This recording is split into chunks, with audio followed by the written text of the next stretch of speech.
Hi, I'm Myron Amick. Let me tell you the story of my life as a soldier in the Civil War. Robert Corron, Tom Corron's great-grandfather, is my uncle. I was born in Illinois in 1844 and enlisted in the Union Army in Elgin, Illinois. I was only 17 years old when I joined Company K in the 15th Illinois Cavalry. Though I was on the side of the Union Army, I spent most of my time in a Confederate uniform as a scout behind enemy lines.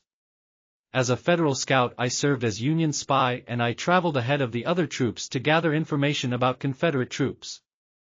I also looked for secure locations to camp or tried to find the best battle positions.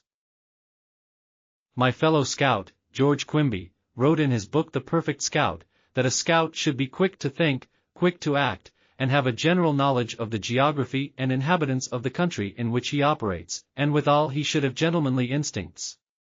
While he should be a strict partisan, he should also be possessed of a large amount of human kindness, and not be blind to the wants, acts, likes and dislikes of the enemy's home people.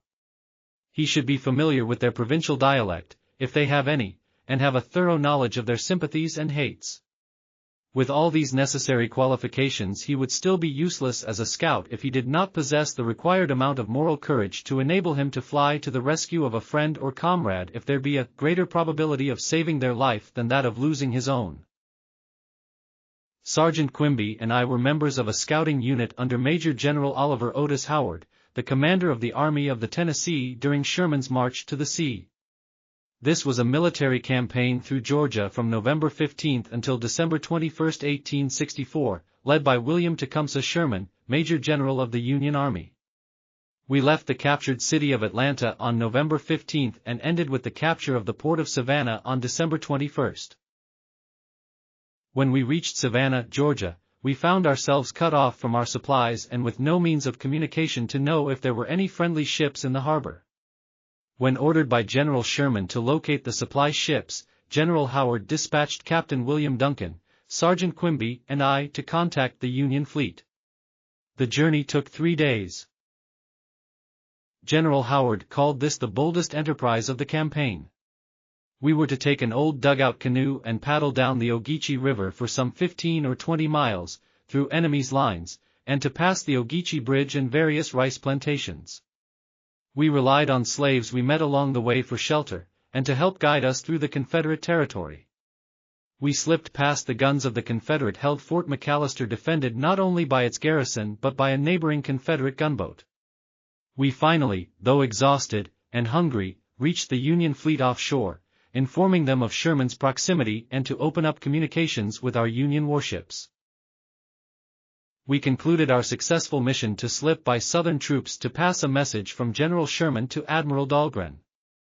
Admiral Dahlgren reported to President Lincoln that he received a communication from General Sherman's army that they are only a few miles from Savannah and the troops are in fine spirits. The dispatch we brought from General Howard was short and written in pencil on a scrap of paper. It read, Headquarters Department Army of Tennessee, near Savannah Canal, Georgia, December 9, 1864. To Commander of U.S. Naval Forces in vicinity of Savannah, Georgia. Sir, we have met with perfect success thus far. Troops in fine spirits, and nearby. Respectfully, Oliver Otis Howard, Major General Commanding. George Quimby, Captain Duncan and I survived the war. Close to 750,000 men died in the Civil War. It was the deadliest of all American conflicts. Originally called Decoration Day, from the early tradition of decorating graves with flowers, wreaths and flags, Memorial Day was first widely observed on May 30, 1868, to commemorate the sacrifices of Civil War soldiers. Memorial Day is now designated as an annual day of remembrance to honor all those who have died in service to the United States during peace and war.